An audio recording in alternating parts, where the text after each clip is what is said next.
Olá, quero me apresentar, sou José Correia, trabalho na área de solda há um pouco mais de 20 anos, tenho uma experiência há 16 anos como instrutor de solda e todos esses anos me mostraram que realmente devemos ter de conhecimento na área.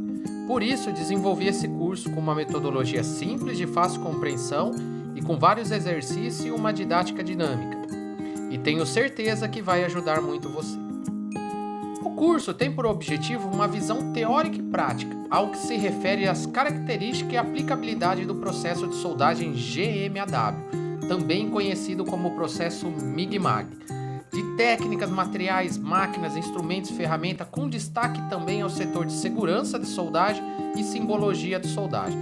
Tudo de forma clara e objetiva que realmente você, soldador, precisa saber. Nesta primeira aula, quero passar para você o conteúdo do curso e vamos falar um pouco sobre conceito de soldagem e soldabilidade dos materiais.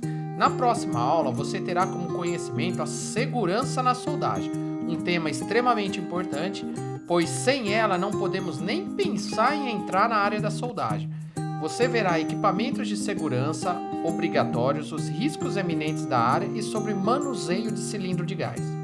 Na terceira aula, você conhecerá sobre a eletricidade, pois o processo de soldagem GMAW é um processo arcoelétrico, ou seja, utiliza eletricidade. Necessitamos conhecer sobre tensão, intensidade da corrente, polaridade, entre outras coisas. O próximo assunto será fonte de soldagem, ou máquinas de solda, de uma forma geral, sua função, quais os tipos e como selecionamos a qual iremos utilizar. Na quinta e sexta aula, vamos falar sobre o processo GMAW, ou seja, o processo MIG-MAG, entender seus conceitos, vantagens, desvantagens, características, aplicações e seus consumíveis. Teremos um bom conhecimento das descontinuidades e defeitos relacionados à soldagem, uma abordagem simples e prática para entender os tipos e soluções a cada um deles. Sobre o assunto, até recomendo que já está disponível um curso nesta mesma plataforma sobre inspeção de solda. Isso irá complementar muito seus conhecimentos. Por fim, iremos ter um conceito básico sobre simbologia. Também recomendo um outro curso de interpretação de simbologia de soldagem, nesse mesmo molde e sempre com esse mesmo preço acessível. Bom, vamos lá, para que não podemos perder tempo nenhum. A soldagem está intimamente ligada à mais importante atividade industrial que existe no mundo moderno: construção naval, ferrovia, aeronáutica, automobilística, caldeiras, construções. Nossa, se eu for falar aqui, vou longe. A solda pode ser definida como uma união de peças metálicas, cuja superfície se tornaram plástica ou liquefeitas, por ação de um calor ou pressão, ou mesmo de ambos. Poderá ou não ser empregado metal de adição para executar efetivamente esta união. Solda por fusão. A soldagem por fusão é o processo no qual as partes soldadas são fundidas por meio de uma ação de uma energia elétrica, química, sem que ocorra aplicação de pressão. Solda por pressão é um processo no qual as partes soldadas são inicialmente coalescidas e posteriormente pressionadas uma contra a outra para efetuar a união. Fontes de calor utilizado. As principais fontes utilizadas na soldagem de metais são fornecidas através de chama oxacetilênica ou arco elétrico.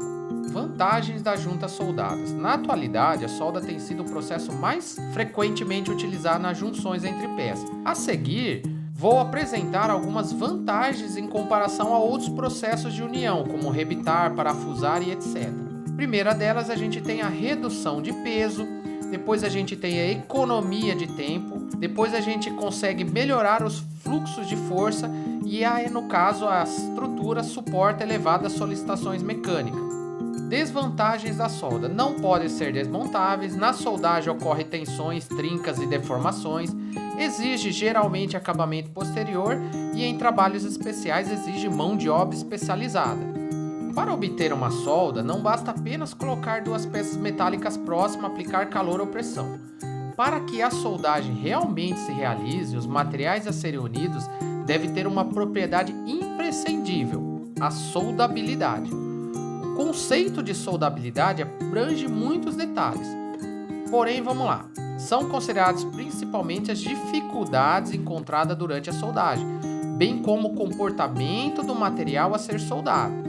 Os materiais que possuem boa soldabilidade asseguram as características mecânicas iguais ou melhores que o material de base, sem necessidade de providências especiais. A soldagem, por sua vez, pode causar alterações na estrutura do material. Portanto, é capaz de afetar localmente as propriedades do material. Pode-se considerar que uma junta soldada é formada por 3 regiões básicas: metal de base, necessariamente as peças que receberão a solda; zona termicamente afetada, ou conhecida como ZTA, região do metal de base aquecido durante a soldagem, porém não foi fundida; zona fundida, região em que em algum momento durante a soldagem esteve em estado líquido; e a zona de ligação, região de transição entre a zona fundida e a ZTA. Para conseguirmos executar a solda, na maioria das vezes precisamos preparar a abertura ou um canal na superfície das peças que devem ser unidas. Essas aberturas recebem o nome de chanfro. O chanfro é projetado em função da espessura da peça, do material, do processo de soldagem a ser adotado, das dimensões da peça e da facilidade de acesso à região da solda. Como já mencionamos, existe uma região de uma junta soldada chamada de zona termicamente afetada. É a região não fundida do metal de base que teve sua microestrutura alterada pelo ciclo térmico de soldagem. Temperaturas de pico foram superiores às temperaturas críticas. Dependendo do processo que se use e da natureza dos metais que estão sendo soldados, teremos uma maior ou menor tamanho da zona termicamente afetada. Na ZTA houve um superaquecimento e um resfriamento.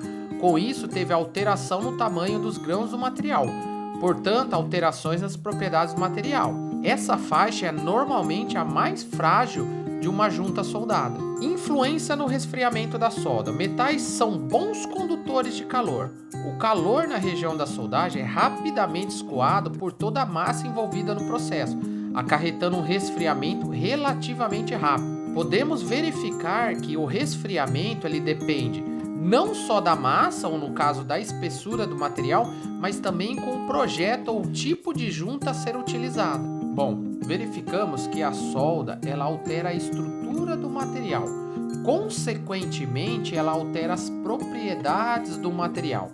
Mas vamos lá, como que a gente consegue manipular essas modificações que a solda pode ocorrer aí numa junta soldada? Dentro dos métodos mais comuns para ter essa manipulação são os chamados tratamentos térmicos. Um deles, bem conhecido, é o pré-aquecimento. O pré-aquecimento é uma maneira de reduzir a taxa de resfriamento do metal. Uma temperatura de pré-aquecimento ela varia entre 50 a 540 graus, sendo muito utilizado aplicado aí na faixa de 150 a 200 graus. Tal soldas possuem alta dureza e baixa ductilidade e podem mesmo vir a trincar durante o resfriamento. Lembrando, o objetivo do pré-aquecimento é manter o teor da martensita da solda em níveis mínimos. Bom, são todos os materiais que necessitam pré-aquecimento? Não. A necessidade de um pré-aquecimento aumenta de acordo com os seguintes fatores: teor de carbono do material, teor de elementos de liga do material e o tamanho da peça. Só existe essa maneira, o pré-aquecimento? Não, existe também o pós-aquecimento. É o aquecimento da junta imediatamente após a solda ter realizado. Tem a mesma função do pré-aquecimento. Mantém a temperatura da peça em um nível suficientemente elevado, de tal maneira que a junta soldada resfrie lentamente. Assim como no pré-aquecimento, o resultado é uma ductilidade maior na região da solda. Raramente ele é aplicado de forma isolada e quase sempre ele é conjunto com o pré-aquecimento. Soldabilidade dos aços ao carbono. Nos aços ao carbono com teores entre 0,08 e 0,3% de carbono, a soldabilidade é muito boa. Esses aços podem ser soldados por qualquer método usado atualmente. Os aços de médio e alto teor de carbono contêm grandes quantidades de carbono e elementos endurecedores. Sendo assim, esses aços apresentam maiores tendência de endurecimento na zona termicamente afetada, ou seja, a região da solda, podendo ocorrer também formação de trinca.